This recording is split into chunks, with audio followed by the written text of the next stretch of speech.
அண்மைச் செய்தி ஓஎன்ஜிசி நிறுவனத்தை சேதப்படுத்திய வழக்கில் விவசாயிகள் சங்க ஒருங்கிணைப்பு குழு தலைவர் PR பாண்டியனுக்கு 13 ஆண்டுகள் சிறை தண்டனை விதிக்கப்பட்டிருக்கிறது. இதனை நாம் அண்மைச் செய்தியாக பார்த்து வருகிறோம்.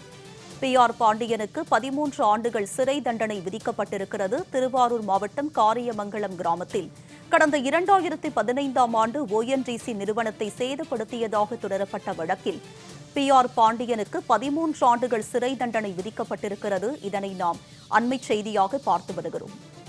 இது பற்றிய கூடுதல் விவரங்களோடு இணைகிறார் எமது செய்தியாளர் மணிகண்டன். அவரிடம் விவரங்களை கேட்டு பெறலாம்.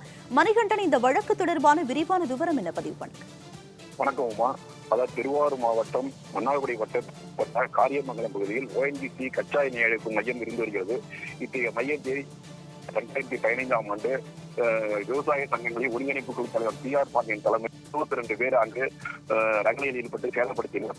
இதில் இது சம்பந்தமாக தொடர்ந்த நிலையில் கடந்த 10 ஆண்டுகளாக விசாரணை மன்னார்குடி குற்றவியல் நீதி நடைபெற்று வந்தது.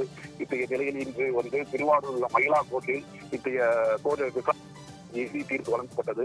இதில் குற்றம் சாட்டப்பட்ட 22 பேர்களில் 18 பேர் விடுதலை செய்ய மற்ற 20 இறந்துவிட்டனர்.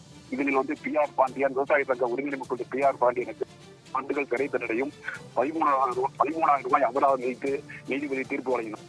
இதே போன்று மற்றொரு செல்வராஜ் என்பவர் விக்கிரமாண்டிய ஊராட்சியின் முன்னாள் ஊராட்சி மன்ற தலைவர். இவருக்கு 13 ஆண்டுகள் மற்றும் 3 மாதமும் 13,500 ரூபாய் அபராதம் வைத்து இன்று நீதிபதி தீர்ப்பு வழங்கினார். இதனுடைய முக்கிய கோரிக்கையானது ONGC சேதப்படுத்திய வழக்கில் இந்த தீர்ப்பு வழங்கப்பட்டுள்ளது.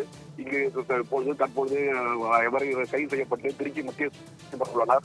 இதனால் இப்பகுதியில் விவசாயிகளே ஒரு பதற்றமான சூழ்நிலை உருவாகியுள்ளது.